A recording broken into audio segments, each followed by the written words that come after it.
has been a tough night and maybe an even tougher morning. Catastrophic flooding in Kentucky. It happened in the middle of the night. I mean, that's a big problem. It just happened so quick, everybody got washed away.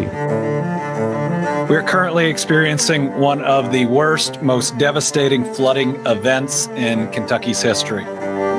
Entire towns submerged underwater. Water over roadways and in many instances threatening homes. We're used to some flooding and some water up in the street, and we can deal with that. But when it gets 10 or 12 feet in the street and takes out every single business, it has impacted everybody's life. The loss to these communities in eastern Kentucky hitting people hard. It looks like a war zone around here. We need the most help you've ever seen in your life. But we are going to do everything we can to help as many people as possible. This is what we do as Kentuckians. We help each other out. I was in several of the most affected counties the day after the storm. It became so clear to me very quickly that our work was so critical and so important to recovery. We knew it was really a severe situation and was going to require an extraordinary effort, though, just to save lives. We reached out to some of the local emergency responders, county judges, elected officials, and kind of asked, well, what do you need? And they said, what we need right now is we just need help getting to the people. Our first responders can't get there. So our initial response in the first 2 to 3 weeks, though, was just to take our equipment, our crews, our people, though, and just help clear roadways. Our primary mission, though, in the debris removal has been to remove the debris that could cause future problems. That could be a hazard, though, that could be hazardous material, or potentially the debris that could wash and then clog a culvert or a bridge or a drainage structure, and it could cause further flooding problems in the future. It's very important to clear up the culverts, clear up the bridges, to allow the water to flow and reduce the potential for flooding in the next rainfall. Even a minor rainfall, if debris is not collected, can have detrimental effects due to flooding, both on houses as well as bridges.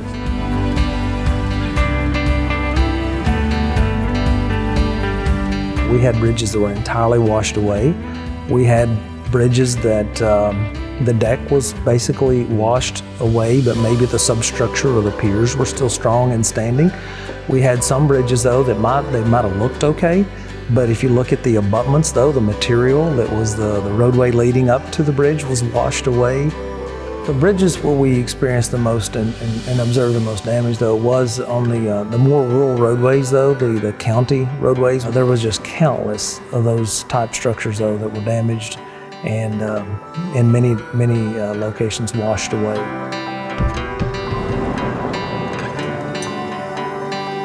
We just used culverts and pipes and just put them in a creek or something just so we could get access to folks. That wasn't done in a permanent manner. That was just done temporarily, just so we could provide people access.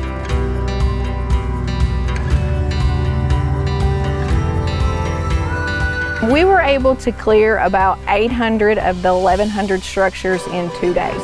It was a huge undertaking, and they worked probably 14-hour shifts to get it done. We inspected 1,098 bridges, and we identified around 100, though, that had to be completely replaced. So that's going to continue into the spring.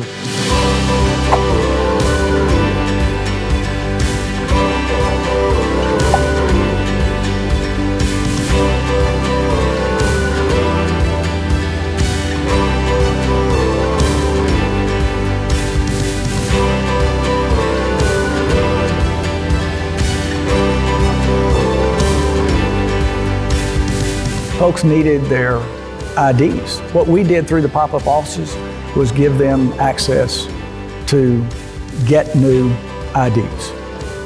With the substantial amount of water that we had coming through a lot of these hollers, not only were houses displaced, but also vehicles. And vehicles, they have ownership even after they've been relocated by the water.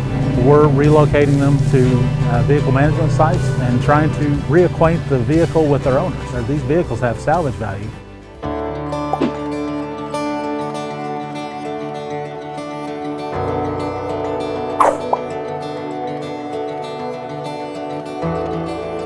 They were brought, within 48 hours, were brought to eastern Kentucky, where those who were flood victims so they could be housed as quickly as possible. There were folks that we would meet with and personally hand the keys to them.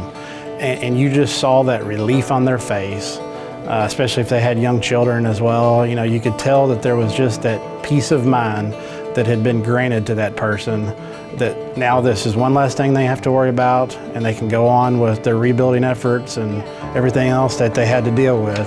I'm thankful for just being here and having a place to stay, for one, and for two, I'm blessed and thankful for the people that works here and the community that we've, created here. It's a blessing. It's a real blessing to have somebody that don't even know you say, hey, I'm going to give you a place to stay.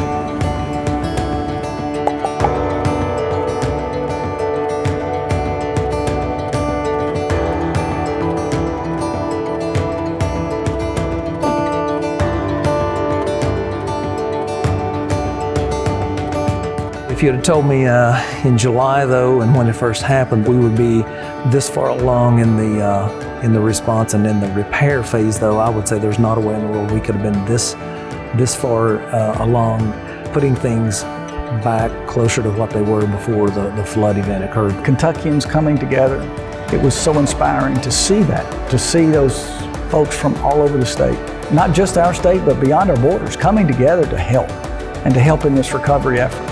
And the good news is that people still are. And that's what's so rewarding and that's what's so inspiring today.